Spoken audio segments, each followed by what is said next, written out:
Dennis Luther Shields, age 101. Went in the military in 1944. Come out in 46. Take my basic training in Camp Alder, Texas. And from there I joined the 89th Division in North Carolina. Luther Jackson Shields Jr., 1st Cavalry Division, 8th Regiment,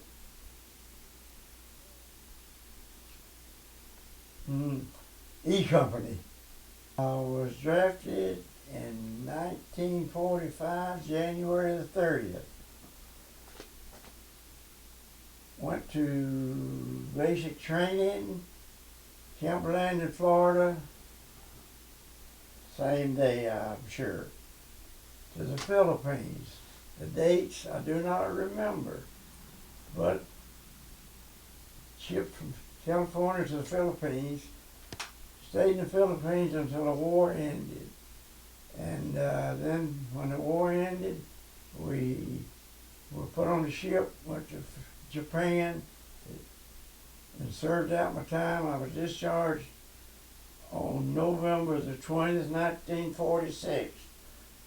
I was a jeep driver. In other words, I was transportation, what's called transportation corporal. I was over 5 jeeps and 5 men. My responsibility was to get food, ammunition, or whatever needed up to the front line. And of course, we got shelled a time or two, making a trip up there, but we were lucky enough not to get wounded enough. So I felt lucky to have the position that I had compared to what a lot of them had. All right, after we landed in the Philippines, we were only there a short period of time. I don't remember the exact date, but nothing to do until Japan surrendered. Then we loaded on the ship, went to Japan. Nothing to do but full MP duty. Nothing to do, and it was interesting. We had it made. Old saying, didn't do nothing, sleep and eat, full little MP duty. That was about the extent of what we done in Japan. Waiting to come home. Me and my wife and daughter, which she was about 3 years old at that time, we was eating breakfast when we was listening to a preacher's program. They interrupted that program to announce about Pearl Harbor. That, I guess about 8 or 8:30, somewhere along there. Well, I couldn't tell you the name of it, but it was a big one. Probably they referred to a troop carrier. I had got a picture of here somewhere or another, or did have. But anyway, going over to see that old ship got to rocking so till on the inside the deck, I guess about 25, 30, 50-gallon drums full of fuel, oil, or something. Had a big old rope tied around them. The ship got to flopping, so that rope broke. And our mail carrier, mailman, he was on the outside looking over, and them drums come down and crushed him. They sent him to the hospital, and we never did see him no more. And I wasn't going, of course, I stayed sick 11 days. I wouldn't have cared if that ship had sunk or floated. It didn't make no difference to me at that time. When we first landed, I remember the first Japanese that I saw after I got off the ship was a policeman. But we were treated very well. I can remember very well over there, they had prostitute houses in blocks, because this was after we landed for a number of days. The GIs were allowed to go in there, but as MPs, we were assigned to these areas to keep down trouble, because you get a bunch of GIs drunk.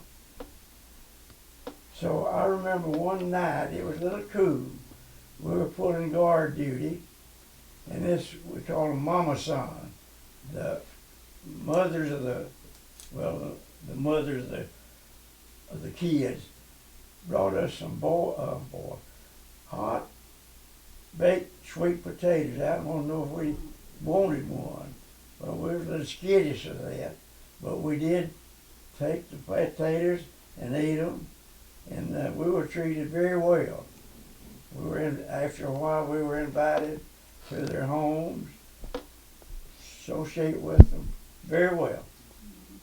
I remember very well, our motor sergeant told us the night before we were to cross the Rhine River, says you and another buddy of mine had the same position except in a different company. Said one of y'all have got to go first. He said it's a dangerous position. And said what I'm going to do is draw straws, see which one will go first. So a buddy of mine, he had to go first, across the Rhine River and take equipment. And some of the outfit that went before us lost some big trucks crossing, but we got our equipment over there without any problem. It was rough. Of course, like I said a while ago, I was fortunate to have the position I was in. Of course, I'd take supplies up there and then I'd hightail it back to the rear echelon, so to speak. But to me, it was normal, so to speak, to be in a war zone. I never will forget one thing when we were getting on a boat to go overseas. Salvation Army, Red Cross, or some outfit was singing, "Don't fence me and send me off forever."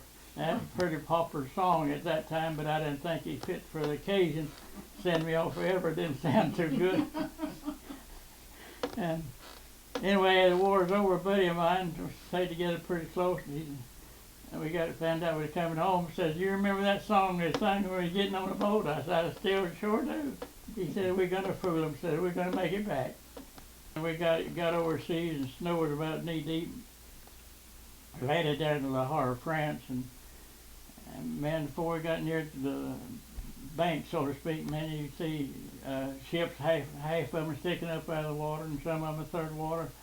And we had to park way out before we got there for a special captain coming out to direct our boat through them wrecks. He knew where to go and where not to go. But that didn't look too good. And they put us on a open back end of a truck. We rode about, I guess, 25, 30 miles to Camp Lucky Strike. They had 3 or 4 camps that named after cigarettes. And we just froze to the bone. That's the coldest night I really ever spent in my life. We had a lieutenant, after we got over in Japan, they warned us about picking up souvenirs. He said they allowed to be booby traps. Well, he picked up one. It killed him. But I was one of the, what kind of firing squad there over his funeral. They buried him over there. Well, it would have been rough. After we got over there, of course, we knew all of the beach area, those mountains were full of Japanese, where they had built tunnels and whatever.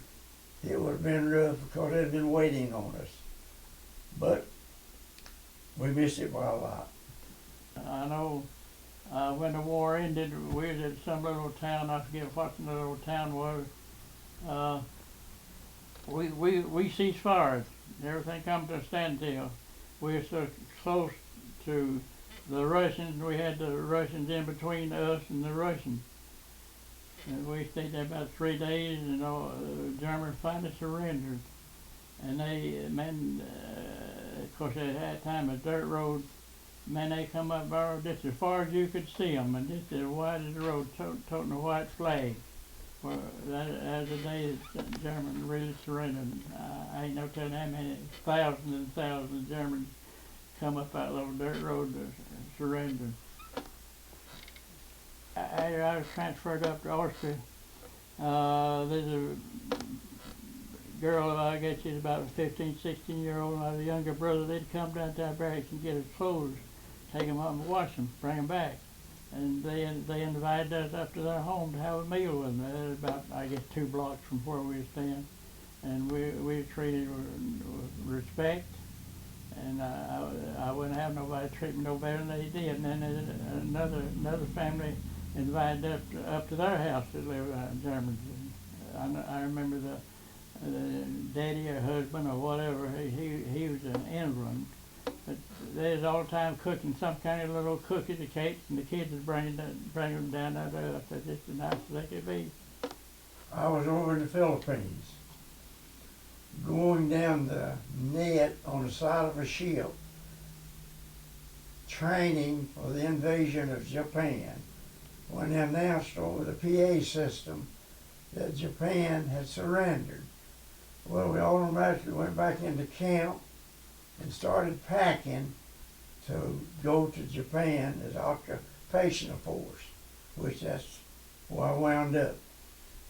Our division was in the process of getting ready to go to Japan to help them out when they dropped that bomb, and so that kept us from having to go over there. So, as a blessing, I guess.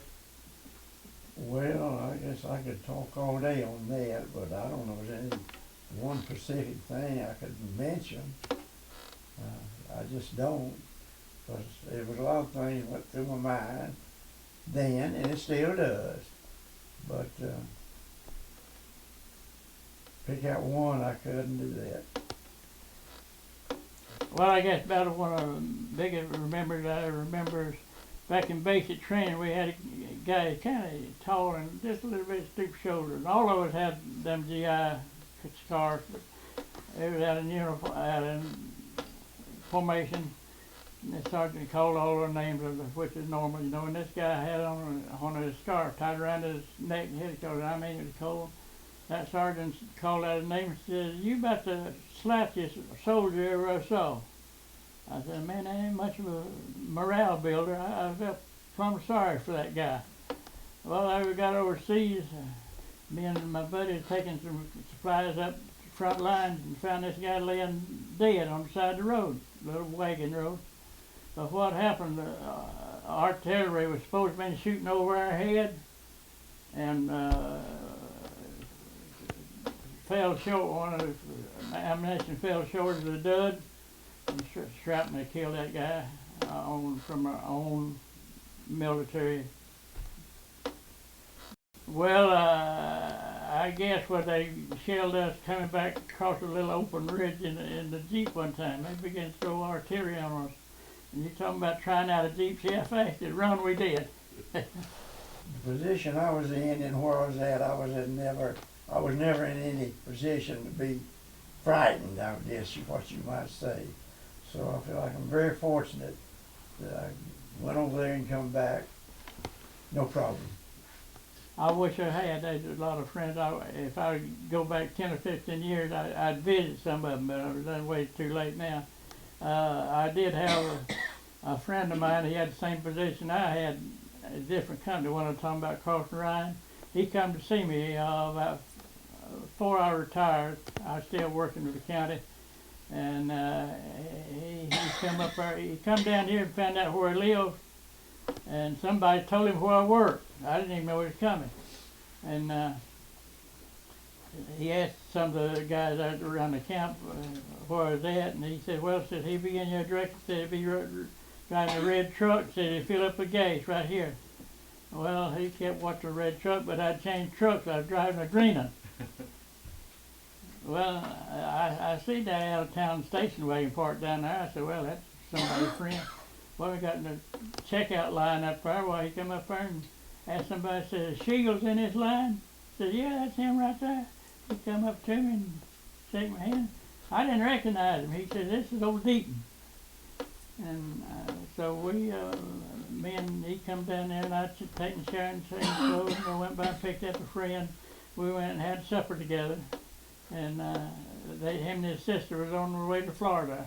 Oh yes, I was single at that time, and I was a pretty good boy. I did.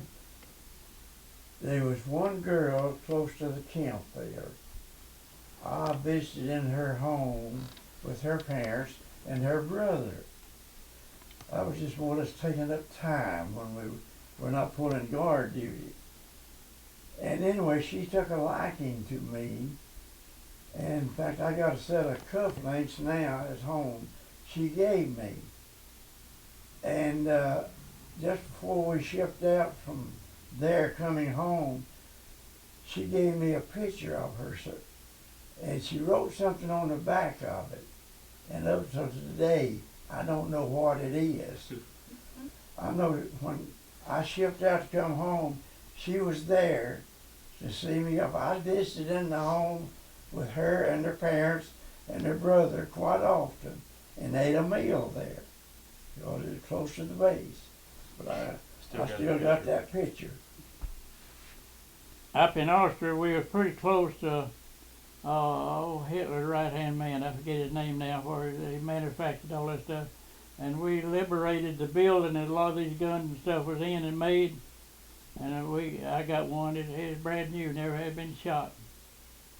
I forget that guy's name now, but anyway, he was one of Hitler's right-hand men and manufactured all that stuff.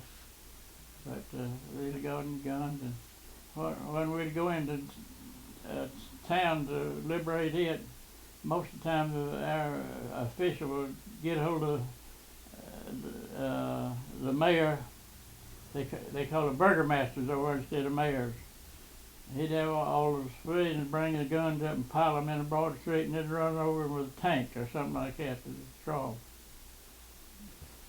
Normally we would go in, and the Japanese policemen would go in these homes and spray the home, the closets, down their clothes for lice.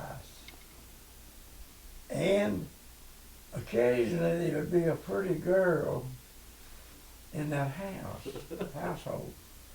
Well, we would do the spraying of the individual. In fact, I've got a picture at the house showing me spraying down that woman's blouse, and you could see the white powder smoke coming out from it. And we were, as MPs, we just kind of patrolled this area where the houses were at. And we were carrying, I don't know why I was carrying the M1s, we usually carried 45s. But I saw this GI up the alley there, and I hollered at him to stop. And he didn't, but I just took my rifle up straight up there and fired it. Of course, he ran into another MP down there. Of course, we didn't do nothing to him, we let him go. I picked up a case of that round, and I still got it. Of that particular round that I fired over there. I mean, I wouldn't have shot nobody, just, you know. Oh, I don't remember the name of the little town, but me and my bunch, we were going to shack up that night in a German house, because a lot of German families done moved out and just left their house. And there's a German motorcycle there in the yard. And about a block away, I guess, a little creek run up beside the little dirt road, and the lieutenant subject, and I was talking about that letter a while ago, he was staying in a little building there on the side of that road. Well, we got that little motorcycle cranked, and I got on the thing. I never rode a motorcycle by myself before. I went right up by his house. I didn't know he was checking over. He came out there and wondered where, because he used pretty rough language. I wondered where I got that thing. I told him it was over in the yard where we were staying. He said, "You take that thing back over there, I don't want to catch on it no more." Okay, well, I got back over there, and buddies there waiting on me to get back. They're going to ride.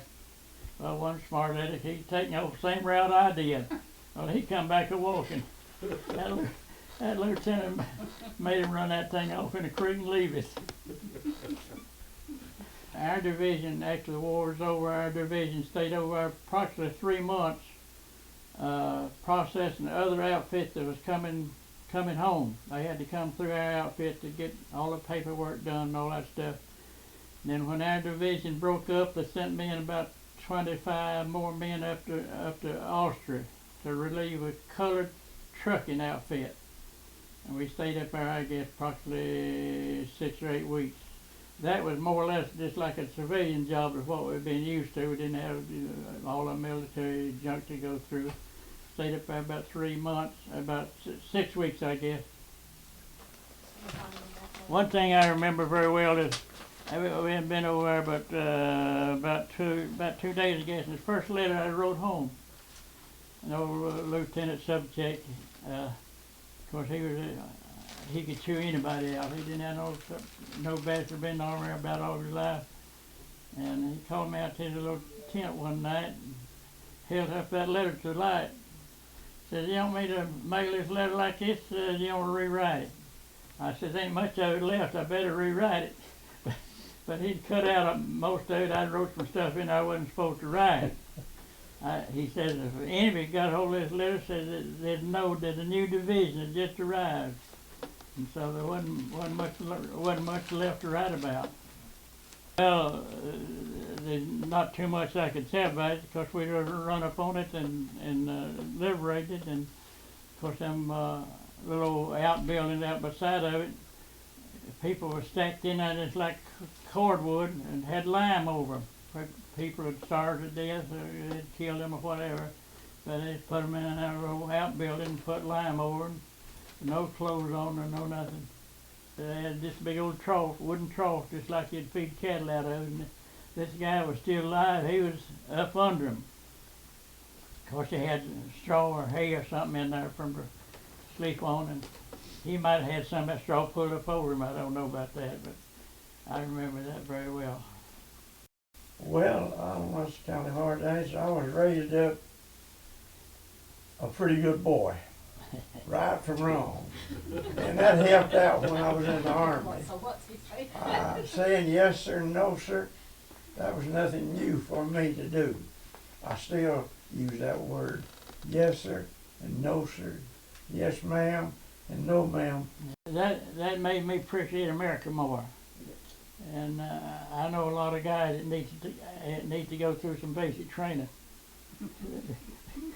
They learn a whole lot that they didn't know about.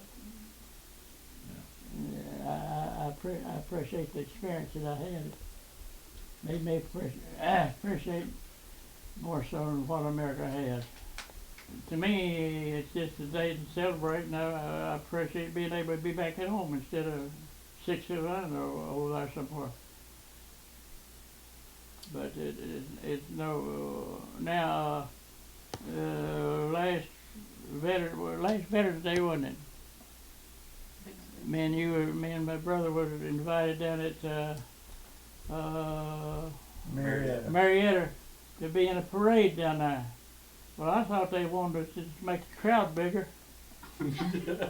But man, they put us on the float down there. I mean, we were treated like kings. I was really surprised. But I wasn't expecting nothing like that. Really, that's the first time I've ever really been recognized as a veteran. As I got a little older, it stands to reason that you have more pride for your country as you get older. And of course, being in the parade as a World War II veteran made you have a little pride for your country. Well, it means a whole lot to me. Anyway, yeah, I appreciate it. And it's a sad situation that people don't have any respect even for each other nowadays, not much less the flag and what it stands for. That's right. What kind of tears me up to see these people have clothes made out of it and different articles saying I don't go for that much. Got a flag out there means a whole lot to me.